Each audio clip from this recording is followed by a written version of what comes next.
Ya, muy bien, muy buenas noches. Soy el profesor Frank Oblitas Matos y en esta oportunidad les voy a presentar un tema de biología, reino animalía. Bien, todos los seres vivos que se encuentran dentro de este reino presentan estas características. Son organismos eucariontes, que quiere decir que sus células presentan un núcleo bien definido, además de poseer organelos membranosos como mitocondrias, lisosomas, más especializados, ¿no?, que realizan distintas funciones. Son organismos multicelulares, ya los animales son multicelulares, quiere decir que están formados por varias células, por muchas células, ¿no? En nuestro caso miles de millones de células. La nutrición de los animales es heterótrofa, ya, es decir, su fuente de carbono es a partir de compuestos orgánicos sintetizados por otros organismos, y además es holozoica. ¿Por qué holozoica? Porque se consume el alimento, ya se consume el alimento primero, y después al interior de nuestro sistema digestivo se va a realizar justamente la digestión y la absorción de los nutrientes, ¿ya? La clasificación de los animalitos. Bueno, existen millones de especies de animales, en las cuales se van a agrupar en 33 fila aproximadamente. Los fila es el plural de filum, es la categoría taxonómica que le sigue a la de reino, ¿no? Recordemos que las categorías taxonómicas son niveles de clasificación de los seres vivos. Empezamos por dominios, reinos, filum, clase, orden, familia, género y especie, ¿no? Ahorita estamos hablando de los filum, que en plural se dice fila. ¿Ya? Entonces, de esos 33 fila del reino animal, 32, 32 son invertebrados. Es decir, el 95% de los animales son invertebrados y solamente el 5% son vertebrados. Es decir, que poseen columna vertebral y médula espinal, ¿no? O sea, un sistema nervioso central más complejo. Bien, un ejemplo, o mejor dicho, un primer filum que podríamos mencionar es el filum Porifera. En el filum Porifera se encuentran las esponjas de mar y se llaman así porque poseen numerosos poros. Aquí tenemos un ejemplo de esponjas de mar, ya cuyas estructuras no, de color naranja, ya la que se observan aquí son los poros por los cuales ingresa el alimento, los nutrientes, gametos también puede ser de parte de otra esponja para que realice la reproducción sexual, y los desechos van a salir por una abertura mayor en posición superior llamada ósculo. Ya, muy bien. Estas esponjas pueden crecer sujetas, ¿no?, en una superficie rocosa o también sobre algunas otras esponjas. Ya pueden presentar espículas que les dan cierta rigidez o no, ¿no? Si no las presentaran, pueden ser unas esponjas más suaves, más blandas. Muy bien. Esa es una manera resumida, ¿no?, de mencionar las esponjitas. Vamos al filum Nidaria. El siguiente filum Nidarias se encuentran pues en los animales como la malagua, la hidra, que se caracterizan por tener células urticantes llamadas nidocitos.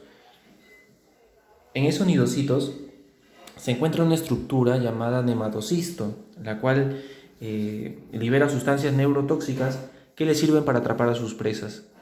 En el filum Ctenófora se encuentran los peines de mar. Son animales de vida marina, son bioluminiscentes y, bueno, por lo general se le encuentra en las profundidades, ¿no?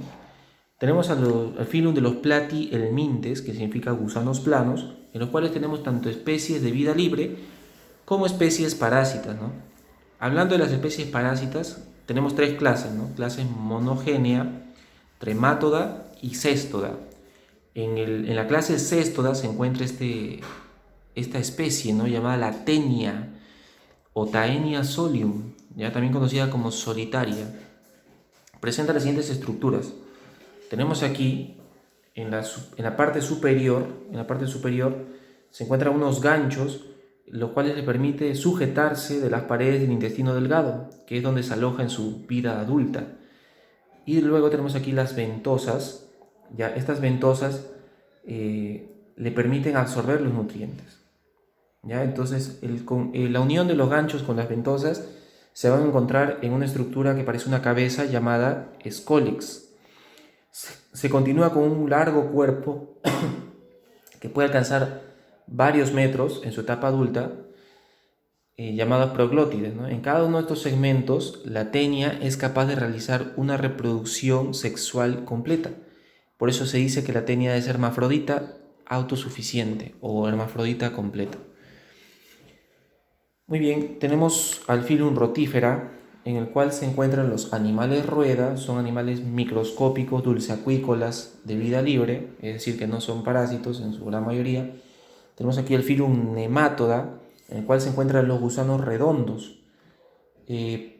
Presenta este filum especies parásitas. Un parásito es aquel organismo que se aprovecha de otro poco a poco, progresivamente, ¿no?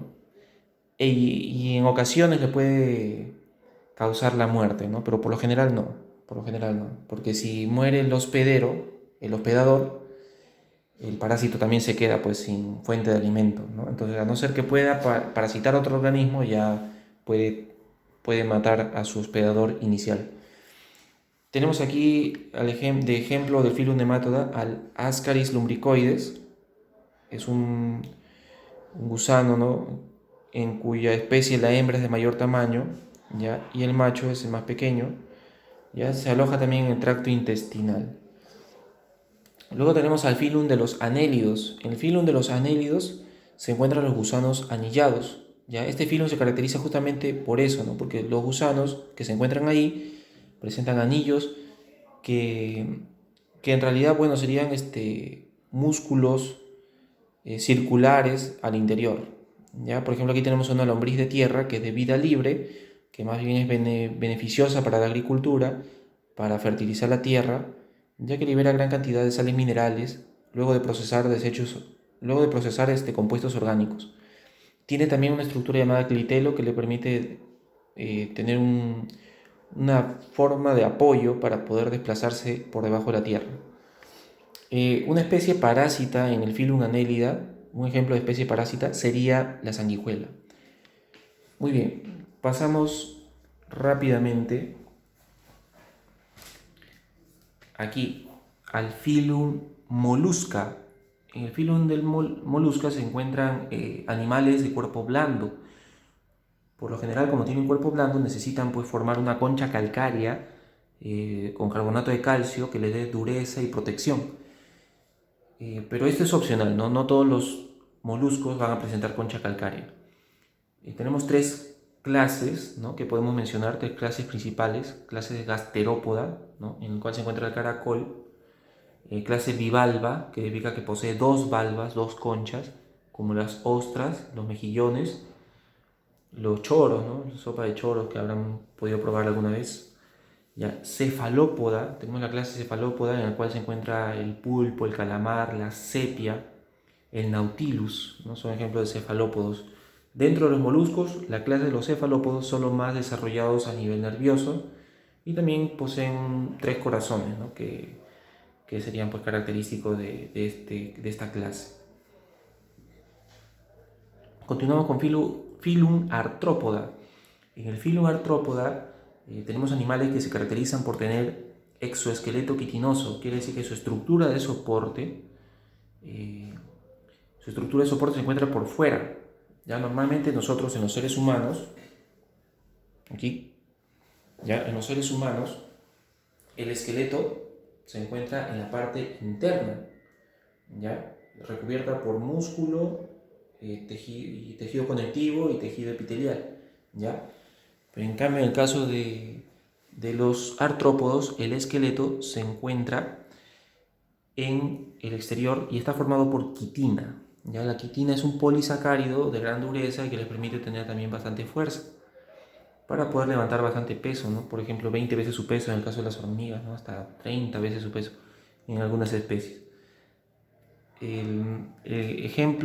Algunas clases que podríamos mencionar en el filum artrópoda sería la clase de Malacostraca, en la cual se encuentran los crustáceos, que poseen 5 pares de patas, que algunas patas delanteras se pueden modificar para convertirse en tenazas y así sujetar pues alimento o sujetarse a alguna estructura.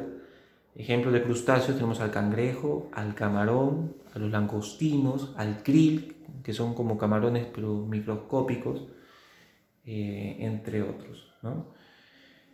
Tenemos a otra clase, la clase insecta, ya la clase insecta, que se caracterizan por tener 3 pares de patas, tienen una segmentación triple, ¿no? Quiere decir que poseen cabeza, tórax y abdomen. ¿Ya? Además también pueden poseer 2 pares de alas por lo general, pero por ejemplo las moscas, que son insectos, poseen solamente un par de alas, porque las otras dos se pueden haber modificado para darles equilibrio, ¿no? Llamadas halterios en algunos insectos.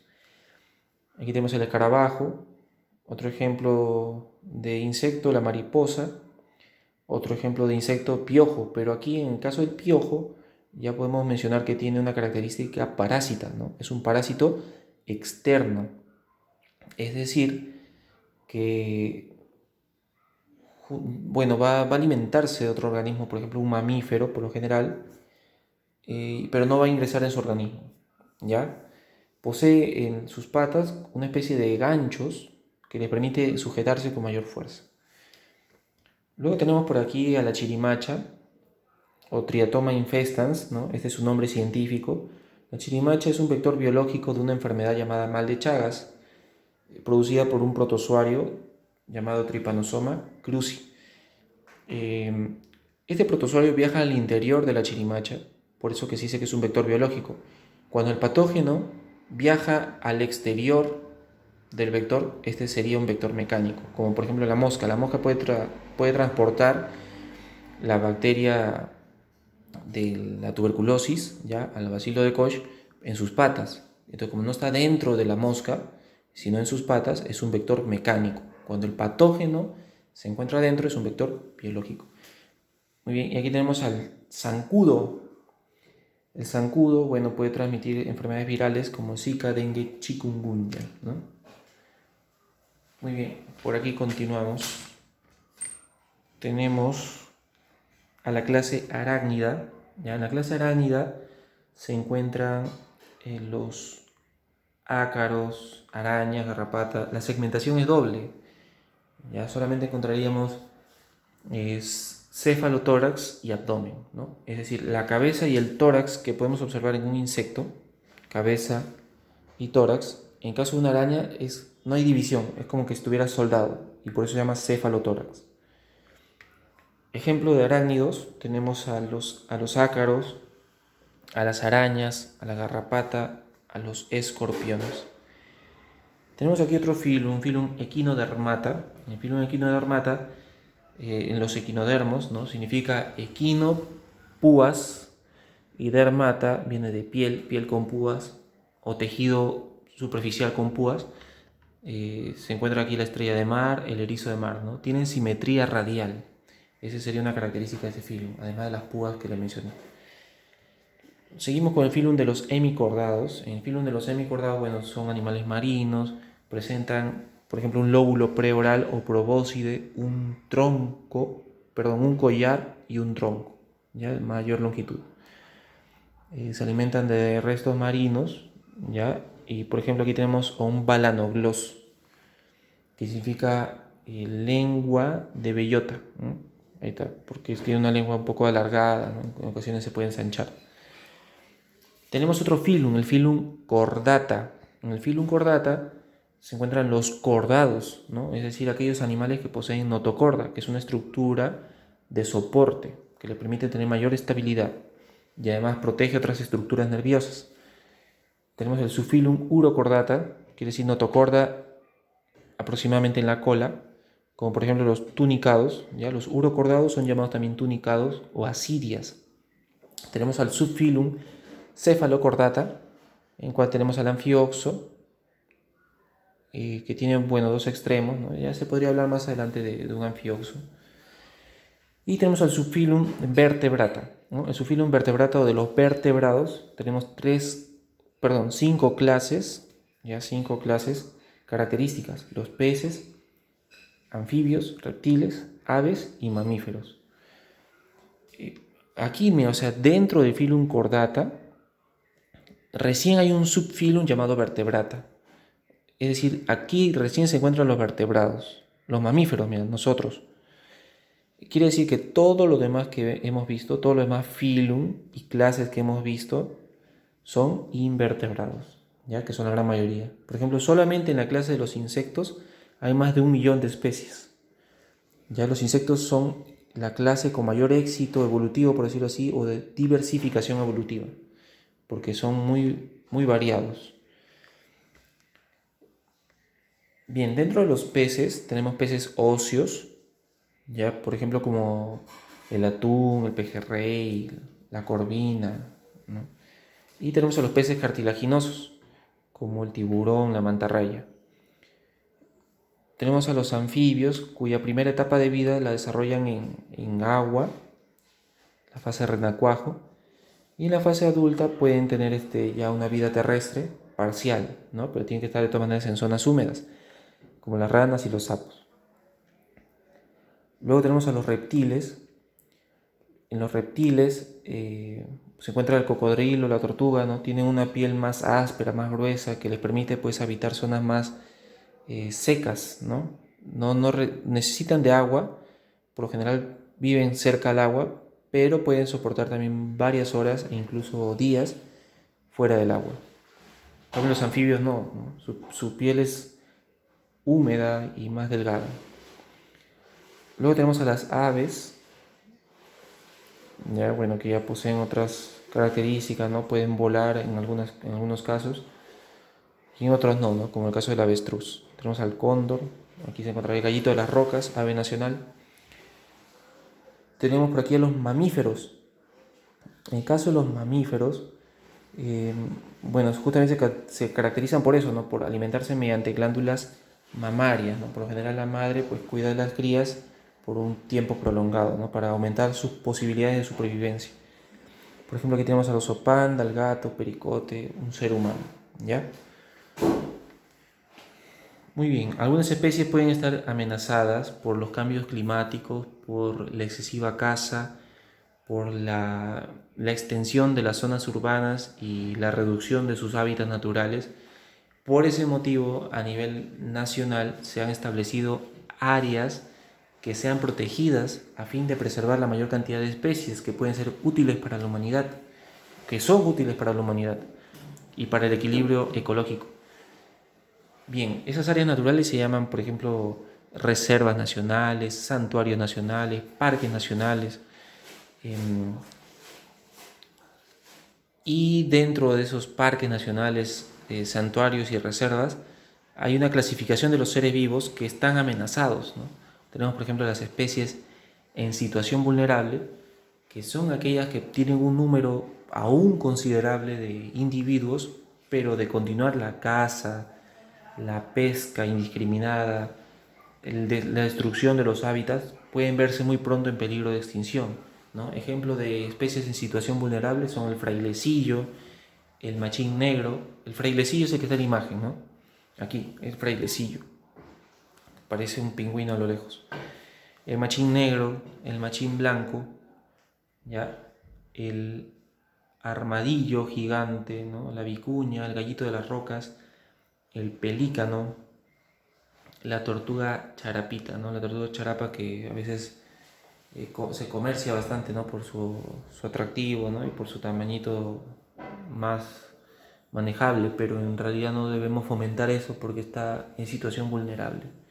Además, cada especie tiene su hábitat en la cual se ha desarrollado y cambiarle de hábitat pues va a ser un daño en sí, ¿no? Algo que se mejor evitar para el animalito. Especies en peligro de extinción son aquellas que de continuar todo igual tal como está ya no van a estar en el futuro, ¿no? Poco a poco van a ir desapareciendo. Por ejemplo, tenemos ahí al tapir andino, que está a punto de desaparecer, la pava de aliblanca, el zambullidor de Junín, que es una avecilla, el guanaco, el suri, ¿no? Un gusano consumido, ¿no? en la zona de la selva, el mono choro de cola amarilla. Ya muy pronto esas especies no van a estar con nosotros más que en fotos. Entonces tenemos que cambiar nuestra conciencia social, nuestra conciencia ecológica y bueno, ser más responsables, ¿no? Ser más responsables con nuestra naturaleza. Animales extintos. Bueno, animales debidamente documentados tenemos, por ejemplo, la chinchilla chinchilla, ¿ya? O chinchilla de cola corta, ¿no? Está extinta en Perú. En otras zonas del mundo, por ejemplo en Bolivia, puede haber algunos ejemplares, sí, pero aquí en nuestro país se extinguió. En otras zonas del mundo también está como especie doméstica, pero bueno, readaptarlo ya a nuestro espacio es difícil porque la poza génica se ha disminuido, entonces es menos adaptativa. Ahora, existe otra especie de chinchilla llamada chinchilla lanígera, ya, la cual también es muy apreciada por su pelaje, podría estar en peligro de extinción, o sea, puede haber algunos ejemplares aún. Ya, pero en sí la chinchilla, chinchilla, ese es su nombre científico, esa sí estaría debidamente documentada como animal extinto en Perú. Muy bien, muchas gracias por su atención. Esa sería la clase hasta el momento.